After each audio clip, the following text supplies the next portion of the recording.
মুক্তি চ্যানেলে সবাইকে স্বাগত জানাই। নমস্কার বন্ধুরা, মুক্তি চ্যানেলের পক্ষ থেকে আমি তপন সর্দার।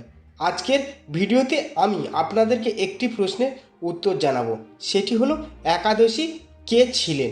একাদশী সম্পর্কে কিছু তথ্য আপনাদেরকে জানাবো।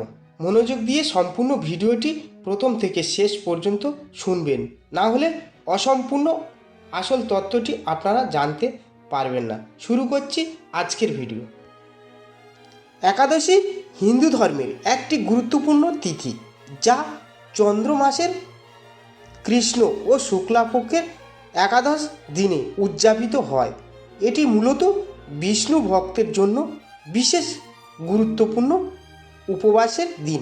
কিন্তু একাদশী যদি ব্যক্তি হিসেবে বোঝানো হয়, তাহলে এটি হিন্দু পুরাণের একটি চরিত্রের দিকেও ইঙ্গিত করতে পারে। একাদশী তিথির একটি পৌরাণিক ঘটনা রয়েছে, সেই ঘটনাটি আপনাদেরকে এই ভিডিওতে জানাবো। হিন্দু ধর্মগ্রন্থ, বিশেষ করে পদ্মপুরাণ, স্কন্দ পুরাণ এবং ভবিষ্য পুরাণে উল্লেখ আছে যে একাদশী দেবী আসলে বিষ্ণুর এক শক্তি। পৌরাণিক কাহিনীতে বলা হয়, এক সময় দানব মূর অত্যন্ত শক্তিশালী হয়ে উঠেছিল এবং দেবতাদের পরাস্ত করেছিল। এই বিপদের সময় ভগবান বিষ্ণু যুদ্ধ করেছিলেন, কিন্তু তিনি কিছু সময়ের জন্য বিশ্রাম নেন।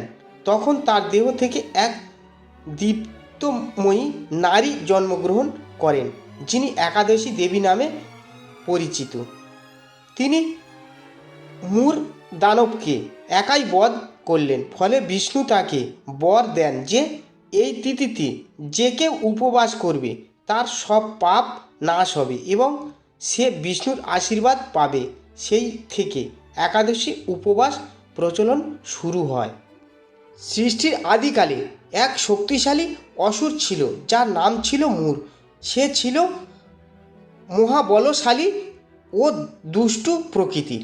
তার শক্তি এত বেশি ছিল যে সে দেবতাদের স্বর্গ থেকে বিতাড়িত করেছিল এবং তাদের সম্পদ ও রাজত্ব দখল করেছিল।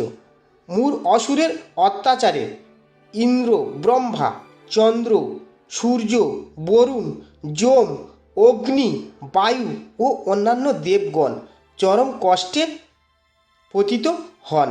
তারা কেউ তাকে পরাস্ত করতে পারছিল না। তখন সমস্ত দেবতারা ভগবান বিষ্ণুর শরণাপন্ন হন। ভগবান বিষ্ণু তখন গদা, চক্র ও ধনুর্বাণ নিয়ে মূর অসুরের বিরুদ্ধে যুদ্ধ শুরু করলেন। তাদের মধ্যে হাজার বছর ধরে ভয়ানক যুদ্ধ চলতে থাকে। অসুররাজ মূর ছিল খুবই কৌশলী এবং নানা মায়া দ্বারা বিষ্ণুকে পরাস্ত করার চেষ্টা করেছিলেন। অবশেষে কিছু সময়ের জন্য বিষ্ণু হিমালয়ের বদরিকা আশ্রমে গুহার মধ্যে বিশ্রাম নিতে যান এবং গভীর নিদ্রায় তন্দ্রাচ্ছন্ন হন। ঠিক সেই সময় মূর অসুরের সুযোগ নিয়ে বিষ্ণুকে আক্রমণ করতে উদ্যত হয়। কিন্তু তখনই বিষ্ণুর শরীর থেকে এক দীপ্তমান কন্যা উৎপন্ন হয়। এই দেবী ছিলেন তেজস্বী ও তপস্বিনী ও শক্তিশালী। তিনি মূর অসুরের সঙ্গে যুদ্ধে লিপ্ত হন এবং তার সঙ্গে প্রবল যুদ্ধ করতে থাকেন। এক পর্যায়ে দেবী অসুর মূরকে নিজের তেজ ও অস্ত্র দ্বারা ধ্বংস করেন। ভগবান বিষ্ণু যখন জাগ্রত হলেন, তখন দেখলেন মূর অসুরের নিহত হয়েছে এবং সামনে এক উজ্জ্বল দেবী দাঁড়িয়ে আছেন। বিষ্ণু বিস্মিত হয়ে জিজ্ঞাসা করলেন, হে দেবী, তুমি কে এবং তুমি কিভাবে এই অসুরকে হত্যা করলেন? তখন সেই দেবী উত্তর দিলেন, হে প্রভু, আমি আপনার দেহ থেকে জন্ম নিয়েছি এবং আমি আপনার দাসী। আমি মূর অসুরকে বধ করেছি যাতে দেবতারা মুক্তি পায়। এই কথা শুনে বিষ্ণু অত্যন্ত প্রসন্ন হলেন এবং বললেন, তুমি আমার জন্য খুবই প্রিয়। তোমার জন্ম যেহেতু একাদশ তিথিতে হয়েছে, তাই আজ থেকে তোমার নাম হবে একাদশী। তিনি আরও বললেন, যে ব্যক্তি তোমার দিবসে উপবাস করবে তার সমস্ত পাপ ধ্বংস হবে এবং সে আমার চরণে স্থান পাবে। একাদশী ব্রতের ফলে মানুষ মুক্তি লাভ পাবে ও মোক্ষ লাভ করবে। এইভাবে একাদশী দেবী বিষ্ণুর বর লাভ করলেন এবং তার নামেই একাদশী ব্রত প্রচলিত হলো। ভগবান বিষ্ণু একাদশী দেবীকে এই বরদান করার পর সমস্ত দেবতারা আনন্দিত হলেন। তারা বিষ্ণুকে ধন্যবাদ দিলেন এবং এই তিথিকে অত্যন্ত শুভ ঘোষণা করলেন।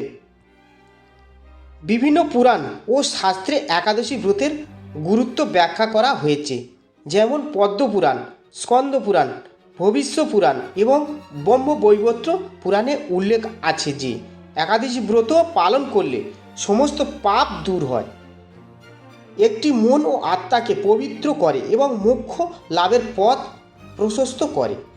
যে ব্যক্তি নিষ্ঠার সঙ্গে একাদশী উপবাস করে সে জন্ম জন্মান্তরে পাপ থেকে মুক্ত হয়। ভগবান বিষ্ণুর কৃপা লাভের জন্য একাদশী ব্রত অত্যন্ত গুরুত্বপূর্ণ। একাদশী ব্রত পালনের সময় কিছু নিয়ম মেনে চলতে হয়।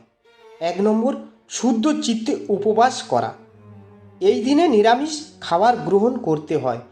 অনেকে সম্পূর্ণ উপবাস করেন। 2 নম্বর, ভগবান বিষ্ণুর উপবাস করা, নাম সংকীর্তন, ভগবদ্গীতা ও বিষ্ণুর সহস্র নাম পাঠ করা। 3 নম্বর, পর উপকার ও দান করা। দরিদ্র ব্রাহ্মণদের দান করলে পুণ্য লাভ হয়। রাত জাগরণ। অনেকে সারা রাত জেগে বিষ্ণুর নাম কীর্তন করেন, যা বিশেষভাবে পুণ্যজনক বলে বিবেচিত। 5 নম্বর, একাদশীর পর দ্বাদশীতে উপবাস ভঙ্গ করা। পরদিন নির্দিষ্ট সময়ে ব্রাহ্মণ বা দরিদ্রদের অন্ন দান করে উপবাস ভঙ্গ করতে হয়। প্রত্যেক বছর 24টি একাদশী হয়।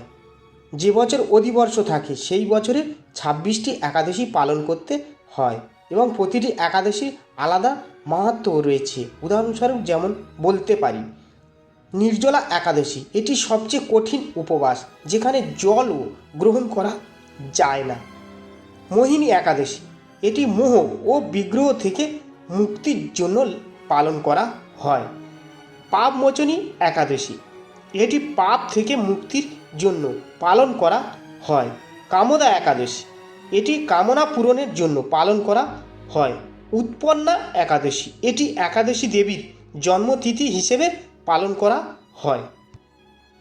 একাদশী দেবী হলেন সংযম, তপস্যা ও আধ্যাত্মিক শক্তির প্রতীক।